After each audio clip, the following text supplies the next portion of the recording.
ममता का त्याग कैसे हो, इसका उपाय बताते हुए पूज्य स्वामी रामसुखदास जी कहते हैं, प्राप्त वस्तुओं में ममता होती है और अप्राप्त वस्तुओं की कामना होती है। अतः जो प्राप्त है उनमें ममता न रखें और नई कामना न करें तो इतने मात्र से जीवन मुक्ति हो जाती है। जिसको मुक्ति कहते हैं, जिसको दुर्लभ पद कहा है, जिसको ऋषि मुनि संत महात्मा प्राप्त करते हैं, जिसको अक्षर कहते हैं, जिसकी प्राप्ति की इच्छा से ब्रह्मचारी लोग ब्रह्मचर्य का पालन करते हैं, जिसको वीतराग पुरुष प्राप्त होते हैं, उस परम पद की प्राप्ति हो जाए केवल इतनी बात से कि मिली हुई वस्तु में ममता न करें और जो नहीं मिला उसकी कामना न करें। मिली हुई वस्तुओं को आप नष्ट कर दो, फेंक दो, जला दो, ये मैं नहीं कहता।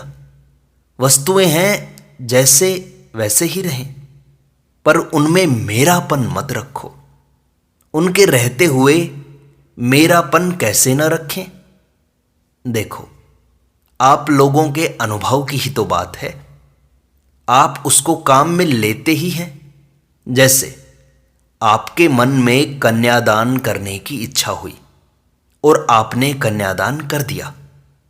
विवाह कर देने के बाद कन्या में आपकी वैसी ममता नहीं रहती। आपकी पुत्री थी और आप भी कहते थे कि मेरी कन्या है, परंतु विवाह होने के बाद क्या वैसी ममता है? तो आपको ममता छोड़ना आता है ना? ध्यान दो इस बात पर। तब एक श्रोता ने पूछा, महाराज जी, कन्या की ममता तो बिना प्रयास के ही छूट जाती है, परंतु वस्तुओं की ममता तो प्रयास से भी नहीं छूटती, इसका क्या उपाय है? तब स्वामी जी ने कहा, कन्या की ममता भी बहुत प्रयास से छूटती है महाराज। उसको छोड़ने में खर्चा लगता है। भाई बंधुओं, संबंधियों, कुटुंबियों आदि कईयों की गरज करनी पड़ती है। इतना तो वस्तुओं की ममता छोड़ने में नहीं करना पड़ता। मैं तो कहता हूं कि वस्तुओं के पास में रहते हुए उनकी ममता छोड़ दो। उनकी ममता छोड़ने में न तो आदमियों को बुलाना पड़ेगा, न भोजन कराना पड़ेगा, न घर को सजाना पड़ेगा, कुछ भी नहीं करना पड़ेगा। कन्या के विवाह में कितना जोर आता है। लखपतियों, करोड़पतियों को चिंता लग जाती है, परंतु ऐसी कठिनता लेकर भी आप कन्या की ममता सुगमता पूर्वक छोड़ देते हो, तो फिर इस ममता को छोड़ने में क्या जोर आता है आपको? दूसरी बात बताऊं, जैसे आप मेरे को कपड़ा देना चाहो और मैंने कपड़ा ले लिया, तो आपकी ममता छूटी कि नहीं छूटी? तो आपको ममता छोड़ना आता है। कन्या देना बहुत बड़ा दान हुआ, छोटा सा कपड़ा देना छोटा दान हुआ। दान छोटा हो या बड़ा हो, इसमें कोई फर्क नहीं पड़ता। अपनापन छोड़ना ही खास है। छोटी बड़ी वस्तु देने का मूल्य नहीं है, मूल्य तो ममता छोड़ने का है, क्योंकि मुक्ति ममता छोड़ने से ही होती है। महाभारत में साफ आया है, 2 अक्षरों का मम, यह मेरा है, ये मृत्यु है, और 3 अक्षरों का न मम, यह मेरा नहीं है, अमृत सनातन ब्रह्म है। यह वेद व्यास जी महाराज की वाणी है, जो सबसे बड़े महापुरुष हुए हैं। ग्रंथ लिखने वालों में व्यास जी के समान कोई नहीं है। ममता छोड़ने के लिए है, और आपको ममता छोड़ना आता है। किसको नहीं आता ममता छोड़ना? आपके घर पर भिक्षुक आता है, आप उसे रोटी दे देते हो। आप उस रोटी को अपना मानते हो क्या? आप कहेंगे कि दे देते हैं, तब ऐसा होता है, परंतु जब नहीं देते हैं तब भी ऐसा होता है। जैसे अधिक मास में 20-30 चीज़ें दान करनी हो, तो बहनें माताएं पहले ही चीज़ें मंगाकर घर में रख लेती हैं, पर उनमें आपकी ममता होती है क्या? लड़का उन चीज़ों में से एक गिलास भी उठा लाए तो आप कहते हो कि इसको वापस रख कर आओ, यह चीज़ देने की है, अपनी नहीं है।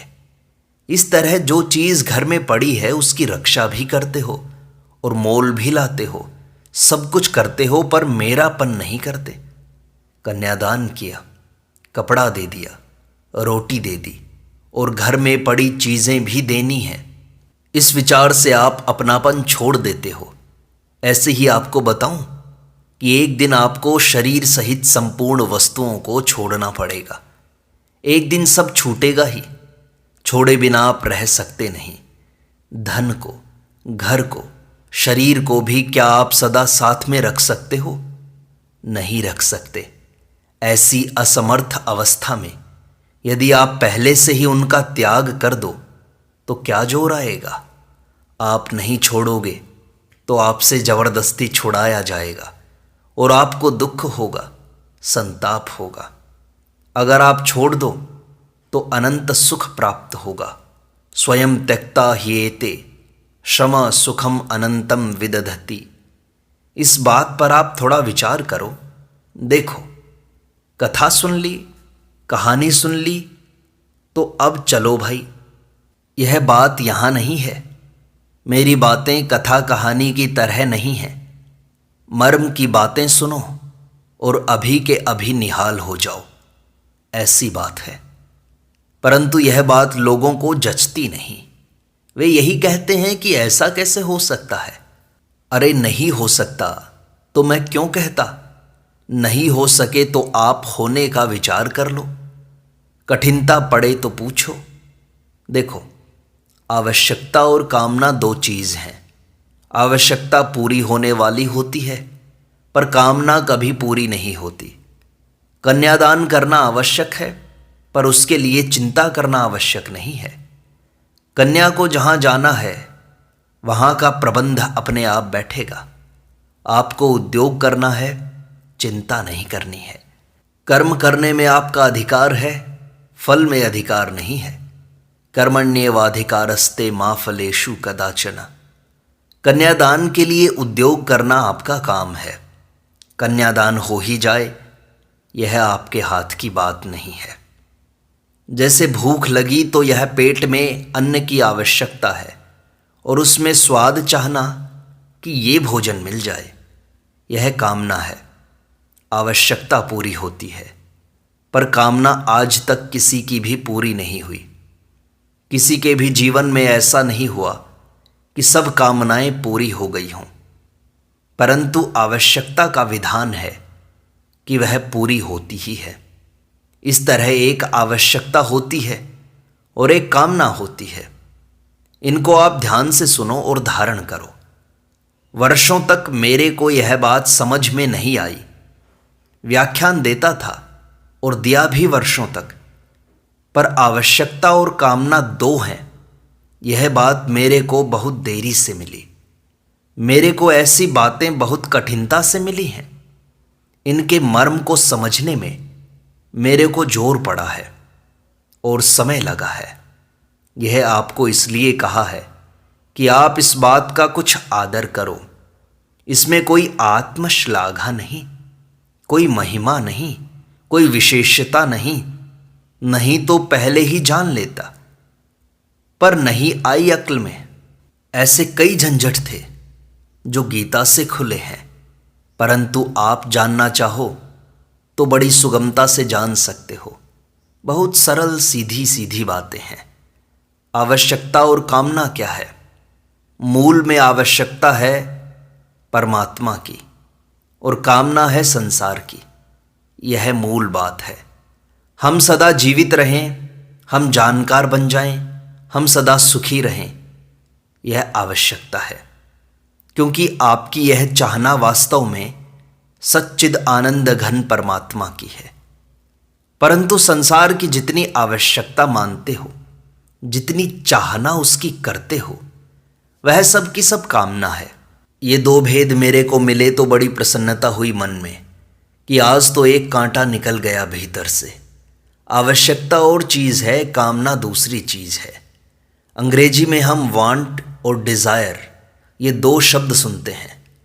मैंने अच्छे पढ़े लिखों से पूछा कि इन दो शब्दों में क्या भेद है, पर वे ठीक तरह से बता नहीं सके।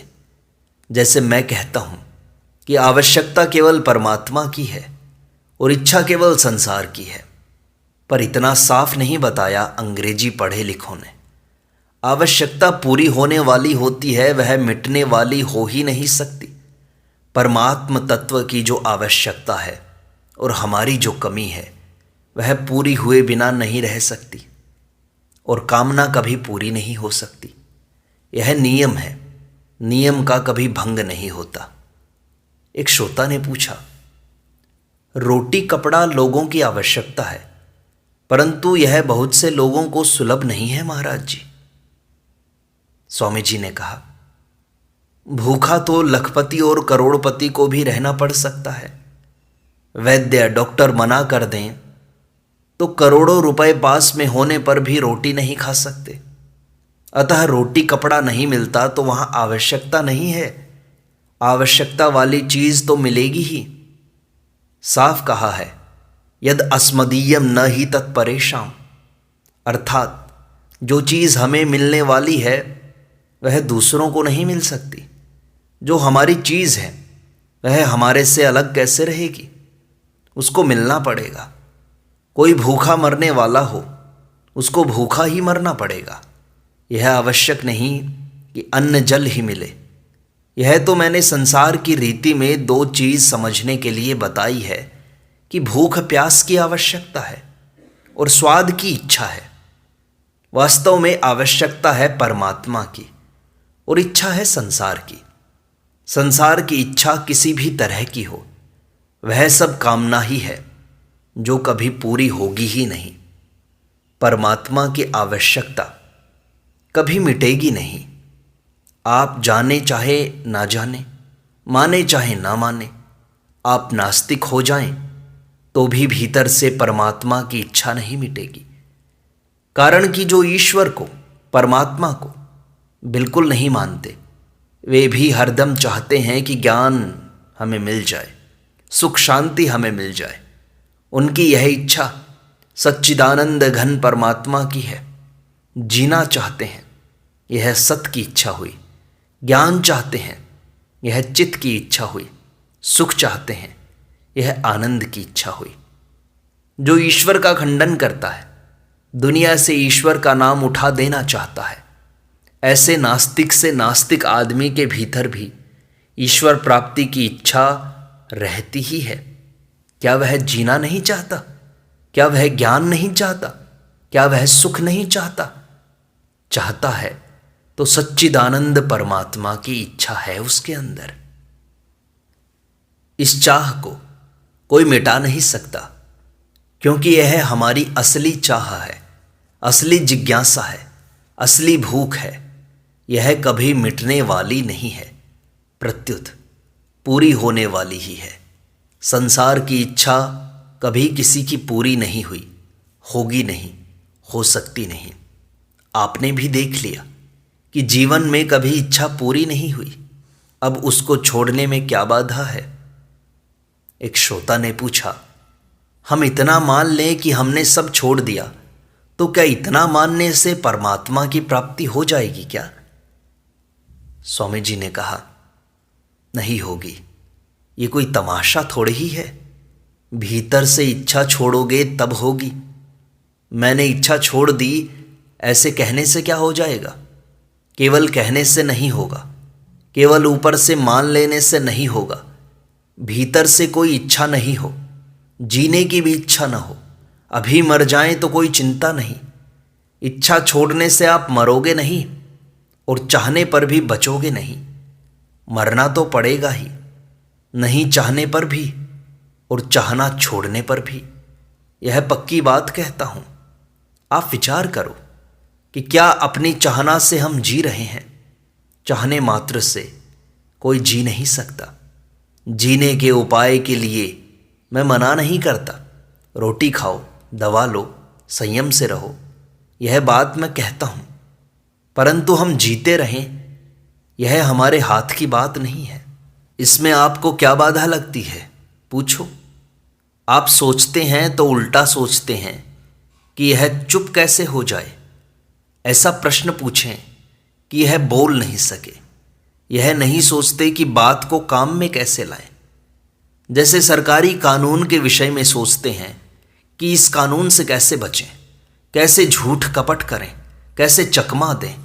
यही बर्ताव आप दूसरों से करते हैं। ऐसा करना ठीक नहीं। आप ऐसा सोचो कि यह ममता कैसे मिटे, यह कामना कैसे मिटे। इसके लिए सोचना होता है, चेष्टा नहीं होती। वस्तु को ज्यों की त्यों रहने दो, एक कौड़ी भी खर्च मत करो, परंतु यह मेरी नहीं है, इतना मान लो। आस्तिक के लिए बहुत सरल उपाय है कि यह सब भगवान की है। सच्ची बात है, आस्तिक आदमी सब वस्तुओं को भगवान की मानते ही हैं। अब बोलो, ममता छूटेगी कि नहीं? हमारी है ही नहीं, ठाकुर जी की है। अब वस्तु चली जाए तो ठाकुर जी की वस्तु चली गई। रक्षा करना, ठीक तरह से रखना हमारा काम है, क्योंकि हम ठाकुर जी के हैं। तो हम ठाकुर जी की चीज़ों को निरर्थक नष्ट कैसे होने दें? ठाकुर जी के विधान के अनुसार खर्च करेंगे, क्योंकि ठाकुर जी की चीज़ है। कितना सुगम उपाय है, इस बात को भीतर से पक्का मान लो। अब बेटा मर जाए तो हम चिंता क्यों करें? भगवान का बेटा मरा।